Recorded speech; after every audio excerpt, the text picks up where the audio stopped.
you, Mayor. Right, that was true.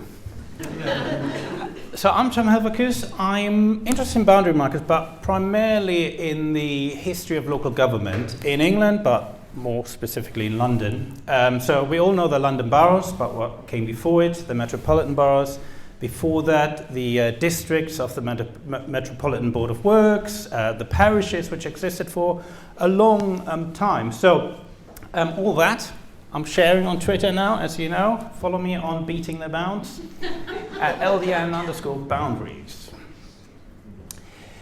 And going back a bit, sort of 2,000 years, when I look at why are the boundaries here, why are they not over there, what's the reason, why is this the size of the original parish or the London borough? I go back right to the beginning, 2,000 years, so before the Anglo-Saxons, before the Romans even, where you can see a lot of sort of lost rivers, and Amir already mentioned the Hackney Brook River up here, so this is where Stoke Newington is, and we'll get back to that. There's one particular area where that had an impact on the boundary. But yeah, obviously the rivers were used as boundaries. Obviously the Thames to this day is the boundary of many boroughs. Interestingly, Watling Street as well. Watling Street is a really old road built by the Britons before the Romans even, and is still used as a boundary. When you look at a modern map of London, you see this line and you think, oh, that was just someone randomly drawing this line, but no, it's something that's more than 2,000 years old. And that's before even the Romans came and built the A10, the old Ermine Street. So, you've got the rivers here. Then when the Normans came 1,000 years later, this was then, they divided England into counties. That became Middlesex here, Surrey, Kent, going all the way up here to Greenwich, and everything east of the River Lee becoming Essex. And Stoke Newington actually became one of the ancient parishes all across England, sort of in medieval times, sort of the boundaries got fixed more or less. Stoke Newington, a parish within the county of Middlesex. Middlesex was also divided into hundreds, like all the counties were sort of divided into hundreds. They had different subdivision names in the north of England, and in Sussex, for example, they were called rapes. Here is now a map of sort of mid-Victorian London and the division into parishes. That was before, actually, there was London-wide government, all the parishes of Middlesex here. Just to give you an idea of where Stoke Newington sits in terms of size, so it was surrounded by very large parishes. They all were named after saints, as we know, and as we know, the saint for the church here in the parish was St. Mary. Same as actually in Islington. St. Pancras to this day is still referred to as St. Pancras. So quite large parishes, but obviously in the city of London, the parishes were, because of the population, were really small, to really reflect the size of the population. So every parish had sort of 100, 200 people. Stoke Newington, and you can already see here this really weird squares, and I'll certainly come back to that and explain what that is, because there were exclaves of Hornsey, and Ami already referred to South Hornsey, which sort of split from the really large parish of Hornsey. And people to this day are really surprised when they walk down Town Hall Approach and they see South Hornsey and think, well, we're nowhere near Hornsey, but it used to be part of the parish of Hornsey, and that was quite common across England. So a lot of parishes had exclaves because members of that parish, residents, had fields somewhere else, and they were surrounded by other parishes, but because some residents of Hornsey were owners of these fields here, they became part of the parish of Hornsey. That then creating basically a detached part here of Stoke Newington. We don't have to read all that. That's for when you download the slides. But just a sort of quick summary, when we get to that in the next 20 minutes. It was around the 13th century that Stoke Newington was already a village. It had its own parish church, but it was then across England, so the parish boundaries really got fixed. That was down to a survey the church did. I think it was Pope Nicholas IV who initiated this taxatio survey. The church basically wanted to know, give me a list of all the parishes and how much income they generate. Obviously, it was all about money. So the equivalent of council tax, really. And wanted to know how much tax it generates. And so Stoke Newington was already on that list as a recognised parish. And because all the parishes were then recognised, the boundaries after that point wouldn't change anymore, because no one wanted to give away a piece of their parish. In the same way that you and your neighbour sort of agreed, the fence is your boundary, and you don't every day argue about that.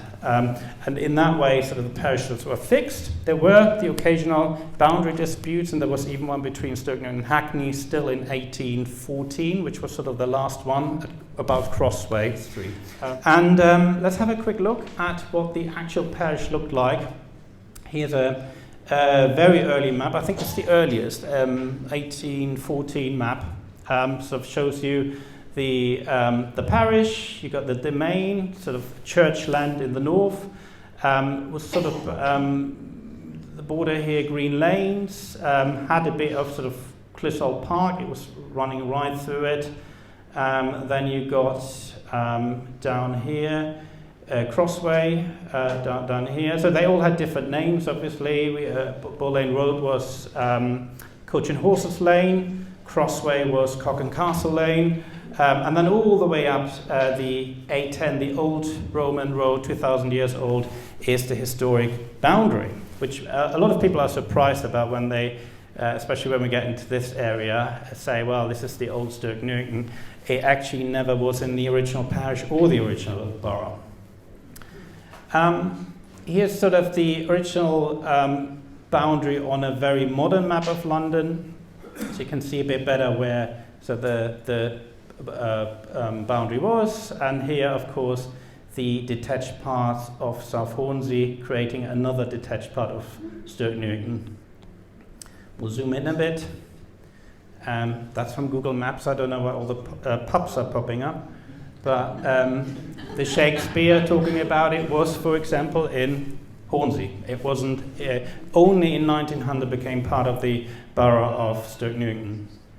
1855 then, as I said, the loose collaboration called the Metropolitan Board of Works, where then many parishes came together because there were just so many problems with the growth of London, and it had to be everyone had to come together and tackle those because every parish had their own committee for lighting, for the sewer, for everything else, and that became really difficult, especially in the very small parishes in the near the city. And as I said, Stoke Newington forming a district with Hackney right on the edge. And you can see here how that really creates these two bits of Middlesex right in here, which must have been a strange situation, because what usually happens is counties had different rules around licensing. For example, there's this example of a pub where the city boundary runs through the pub, and I think one part of the bar was closing at 11 and the other one's closing at midnight, and then everyone at 11 o'clock started moving over the boundary to the city. Here's another map of the Hackney district within the Metropolitan Board of Works. Stoke Newington then became a ward within that district. You can see here in green, that's the old parish, still retaining its boundary. And what goes better with maps than a picture of drain covers? And these are still around. This stands for Hackney Board of Works, so on several streets. Apart from this one, I think, which got removed 3 weeks ago, as documented, if you go on Amir's Twitter. We don't know where it is. If you've seen it, let me know. But this is really a shame because, as I said, there are only 5 left now. If you walk past it and see, that's basically, the remains of the sort of old first union with Hackney. South Hornsey. So we've already know that certain parts of today's Stoke Newington were part of the old parish of Hornsey. South Hornsey split from the parish of Hornsey, everything south of Seven Sisters Road, basically. So today's boundary, basically. South Hornsey became its own government district. They were called local boards at the beginning, but in 1894 there was a England-wide reform, and then urban district councils, rural district councils were created, sort of have everything the same across England, and that was in 1894. So it really became its own government district, almost like a borough. Here's a map, which actually Amir created. I don't want to take credit for this one, but it's on his website. So this is what South Hornsey looked like. Really weird. And even the town hall, we talked about it earlier, was here in the detached part.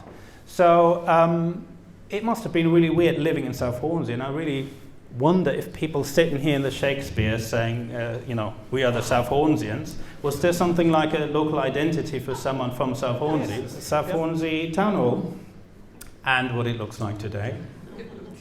Here's another map, and Palatine Avenue. This is where you now find a Hornsey Parish boundary marker. So this is basically where Ely Food Centre is. This is beyond Retro. Hornsey really stretched that far. This is Newton Green. You see the county boundary here. Dotted lines on the old ordnance survey maps were usually parish boundaries. So you've got Stoke Newington Parish, and you've got Islington here. Still today the boundary of Islington and obviously Hackney. You can see all the boundary markers, boundary stone, boundary plate. Then 10 years later, the Metropolitan Borough of Stoke Newington was created, and that was the end of South Hornsey, because Stoke Newington itself was only very small and only narrowly became a metropolitan borough, because it didn't really meet the criteria of having at least 100,000 people. It only had 50,000. There was another criteria about the rateable value, for example. It was also below 500,000.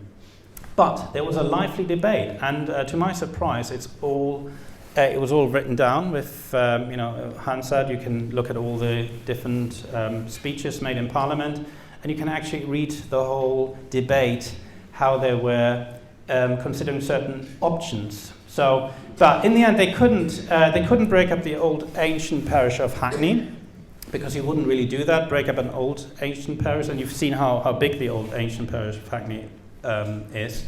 There was already a north-south divide, and they didn't want to enhance that by breaking up the north with sort of more affluent Stoke Newington. And they also didn't want to merge Stoke Newington with Hackney because of what was going on 6 years before, when they only split. So there was really quite a bit of a clash between Stoke Newington and Hackney at the time. And that's why they then said, okay, well, Stoke Newington is the odd one out, as always. They can become their own borough. And that's how Stoke Newington became its own metropolitan borough, merging with South Hornsey, of course. Here is the map, what London looked like in 1900 until 1965. Stoke Newington, and now incorporating South Hornsey, becoming its own borough, just right at the top, with very low population, but in terms of size, not necessarily smaller than the sort of inner city boroughs. And these boundaries, basically, most of them still exist today, because the only thing that happened in 1965 is that the boroughs were combined. So Hackney obviously absorbing Stoke Newington and Shoreditch, but basically retaining the old boundaries, apart from some tweaks. This is the borough of Stoke Newington. Like today's London boroughs, it's divided into different wards. Interestingly, South Hornsey still retained its position as a ward, even in 1916. So if you were a councillor for South Hornsey, you still had the really weird situation with the exclaves. Good. In terms of the boundary alignment, we're going to look at 2-3 examples to see how the boundaries were tweaked. So starting off with Newton Green Bridge and Petherton Road, you now know why it's called Petherton Road. This is Petherton Road today, but before it was Petherton Road, it was the New River. So the New River came all the way from Clissold Park down to New River Head in Islington, where Sadler's Wall is. And there was a little drain or ditch coming from the New River here. And we know it's a drain because if you zoom in, CD, that meant center of drain, and that was sort of defining the boundary. So a bit of a drain here, there is a little pump, tank, so there's something going on with water. After a while then, with the building boom, this was all built up, and remember what I said, you would only build up to the boundary. So, you had permission from Islington Parish to build your house, you wouldn't go into Stoke Newington, and that explains why the houses look like they look, right? You always wonder, why isn't a house a square? It has, here it's down to the shape of the boundary. Before 1900, but quite bizarre with the boundary cutting through houses. After 1900, across London, with the creation of the County of London, all the boundaries were tidied up. So instead of just winding itself through the houses, CR, centre of road, it was all aligned with the centre of the road.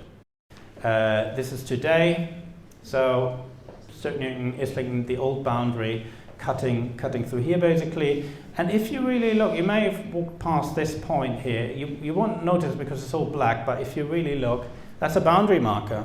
And that's on the Islington side, and it's the Islington Parish boundary marker. So SMI, you remember the Saints, this is St Mary Islington. One of the many boundary markers. And Islington still has a few left on this side at least. One last example, and this is a very interesting one. We start in 1900, so you may know where this is, Mount Grove Road. Today this is Hackney, this is the old borough of Stoke Newington, this is Islington, this is Blackstock Road basically up to Finsbury Park. A nicely aligned boundary, centre of the road. But before 1900, it looked like that. And you wonder, well, why does it look like that? So remember, this is the bolt line, so that's the county boundary, was in 1893. So this was South Hornsey in Middlesex, and this was the parish of Islington in the County of London. We're creating a weird situation with some of the houses, the county boundary was cutting right through the houses. You can see here BP, boundary plate, certain boundary plates along the line. Let's go back a few decades. This is what it looked like. And this is the Hackney Brook River we talked about earlier.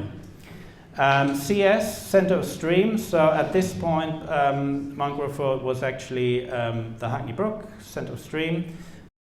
And if we zoom in, Wilberforce Road, so basically here, where the Hackney Brook is, here, this is what it looks like today. So this is Hackney Brook as a sewer. SHLB, anyone? South Hornsey Local Board, yeah, exactly. So this was the old boundary, this is South Hornsey. South Hornsey used to use these really wide curbs.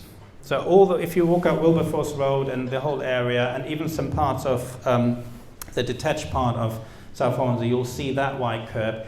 Islington used really narrow curb. Boundary markers, so that's the exciting bit because you can still see it. So this is a white mixture, and I don't want to bore you too much with it, but this is a very old photo that isn't there anymore, but a good example of where usually two borough boundary markers would meet. So this is Tottenham boundary marker, Stoke Newington boundary marker. Especially in the City of London, you can still see a lot of sort of pairs of boundary markers which were preserved. There's an interesting one in the Museum of Hackney, Hackney Parish, Stoke Newington Parish. This one's still there. This one's still there in Clissold Park, 1876. This is what the parish boundary markers look like. This is what the borough boundary markers looked like. So they would usually say centre of road, because as we now all know, in 1900, usually the boundary was in the middle to make it a bit more, a bit easier.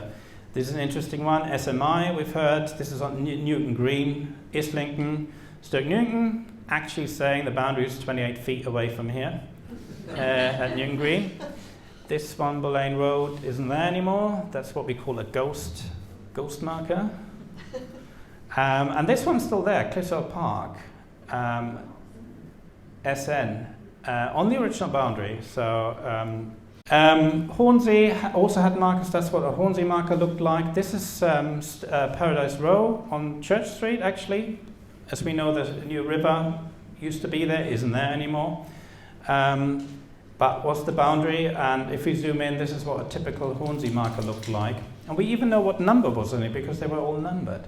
Because the parish published this list with all the boundary markers. So this is actually boundary marker 115 opposite the Willows. This one's still there in case you walk home there tonight, up Green Lanes, 175 still there. The buildings it describes here are not there anymore, I think.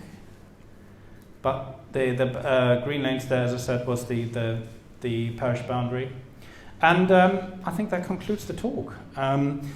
Just my last slide is what we see today. So as I said, Stoke Newington isn't a political unit anymore. It's now part of Hackney. It's divided into different wards. These wards change regularly. So we interestingly have a ward called Stoke Newington. And interestingly, it has an area east of the A10. But most of what was the original parish hasn't, sort of named Clissold, Shacklewell even. So the old Palatine ward here, this is the old Palatine ward, is now in Shacklewell. But if you come across that. But that's it. So thank you very much. Do you follow me? Excellent.